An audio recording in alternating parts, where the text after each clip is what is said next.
marka cashirkani waa cashirkii 17 waxaan ku baranaynaa simple questions ayaan ku baranaynaa simple questions sida su'aal loo abuuro ayaan ku baranaynaa marka numberkani ha fiirinin numberka waa buugga ayuu 17 ka yahay laakiin koorsada waxay noo maraysaa meel fiican ayay noo maraysaa oo cashiro badan oo reading ayaan ku soo darnay waad dareemi kartaa adiga marka insha Allah marka su'aal sameynta ayaan wax ku baranaynaa alright laba nooc ayaa marka hadda waxa ilaa hadda baranay laba sharci ayaan baranay Soomahan verb to be ayaan baranay iyo waxaan kaloo baranay simple present tense ayaan baranay verb to be oo ah ficilka ahaanshaha waxaan ahay waxaan kaloo ayadana baranay waxa routine-ka maalmaha sameeyno maalin walba aan sameeyno caada maalmeedka aan sameeyno markaan su'aal ka dhigayno kale oo isweydiinayno kale waxaasi miyuu yahay qofkaasi ma saas baa qofkaasi ma arday baa aniga ma macallin baan ahay iyo wixii la midka ayaa marka ku hormaraynaa marka verb to be ayaan ku hormaraynaa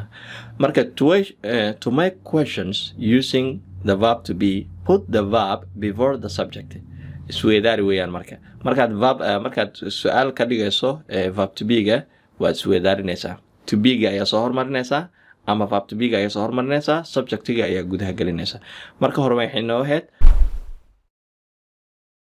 Kabar Academy oo ah application luqadda Ingiriiska aad si fudud uga baran karayso adigoo isticmaalayno manhaj caalami ah oo la dhaho CEFR Commonwealth European Framework of Reference for Languages ayaa la dhahaa iyo isbuuc walbana 2 jeer ayaa live la soo galaa haddii aad xiiseynayso applicationka linkigiisa qaybta comment descriptionka waad ka heli karaysaa insha Allah Are you Canadian? You are Canadian Canadian ayaa adiga tahay You are Canadian ayaa tahay marka su'aal ka dhigaysid marka waa isweydaarinaysaa waxaad gudaha soo gelinaysaa subjectigii banaanka waxaad soo saaraysaa verb to be Are you ayaa leedahay Are you Canadian ma Canadian ayaa tahay ma Canadian ayaa tahay tusaalayaasha kala fiirina marka Is Judy an actor Judy ma actorad ba Is he French ma Francis ba asaga Are they engineers ma engineera ba ayaga Are they engineers ma engineera ba Are you a student ma arday ba tahay marka waxa xasuusataan markuu hal shay yahay oo kale ama hal qof aad ka hadlaysid oo kale ayaa raacinaysa Soomaan hadii consonant ka bilaabanayo s ka bilaabanayo hadii verb oo ka bilaabanayo vowel oo ka bilaabanayo a e i o u markuu ka bilaabanayana waxaad raacinaysaa maxaa la dhahaa an ayaa raacinaysaa markii laga reebo wadamada markii laga reebo Alright marka sharciga waa sidaan weeyaan sharciga waxa weeyaan to be gi weeyaan verb to be ga am are is soo hormarsanaysaa marka am ayaa soo hormarsanaysaa kadibna subjectiga ayaa ku soo xijisanaysaa kadibna jumlada inteeda kale ayaa qornaysaa am I ayaa leedahay am I Canadian are you are we are they iyo wixii la midka are ayaa qaataa marka intaas Canadian is waxay qaadanaysaa waxa raacinaysaa he iyo she iyo it Is he, is she, is it Canadian? Waa fahanteen arjana. Alright, qaybta ku xigta ayaan gudbeynaa marka. Alright, qaybta ku xigta marka waxaan ku baranaynaa ciidane sida su'aal looga dhigo maxaa la dhahay simple present tense. Simple present tense sida su'aal looga dhigo.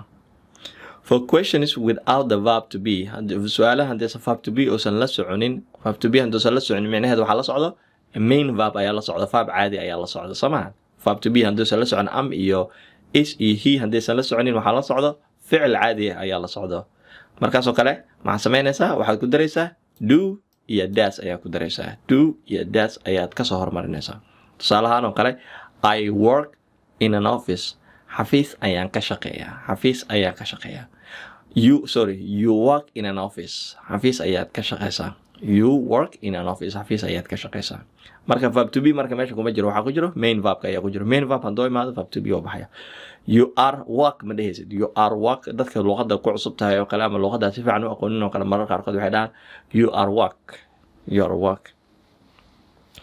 alright marka su'aal ka dhigaysid marka waxa leedahay do you work ayaa leedahay do you work in an office ma xafiis ayaa ka shaqeysaa do ayaa soo gashanaysaa hadalka sidiis ayaa soo qaranaysaa laakiin do ayaa ka soo hormarsanaysaa do you work in an office ma xafiis ayaad ka shaqeysaa haddii aad qof saddexaad ka hadlaysid he iyo she aad ka hadlaysid oo kale she works in a school ayay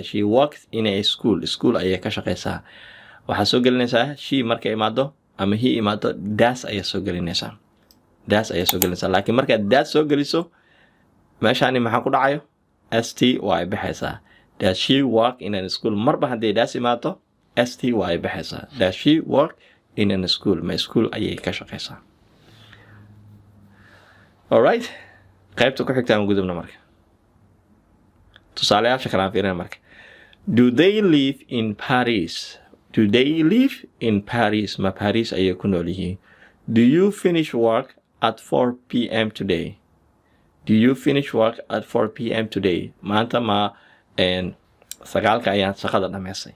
Maanta ma afarta ayaa shaqada dhamaysay. Does Tom get up at 6 a.m.? Tom ma wuxuu ka kacaa 6 a.m. Tom marka waxay la mid tahay oo kale sida he iyo she oo kale ayaa la mid tahay magac marka ay sheegtid oo kale. Does ayaa galayso. Gets up estin waa baxaysaa get up le weeyaan. Does the party start at 7 p.m.? Xafladu ma waxay bilaabataa 7:00. Alright, marka sharciga waa kana do iyo does. Do waxaa ka soo hormarinaysaa I, you iyo we iyo they. Do ayaa ka soo hormarinaysaa. Doesna waxaa ka soo hormarayo waxay ka soo hormaraysaa he iyo she iyo it ayay ka soo hormaraysaa. Verbkana base verbkiisa ayuu ku laabanayaa s ma raacinayso. Waa fahanteena rajaynayaa. Marka casharka halkan ayaan kusoo gabagabeynayaa insha Allah u diyaar garooba casharada ku xigo. Wassalaamu calaykum waraxmatullaahi wabarakaatuh.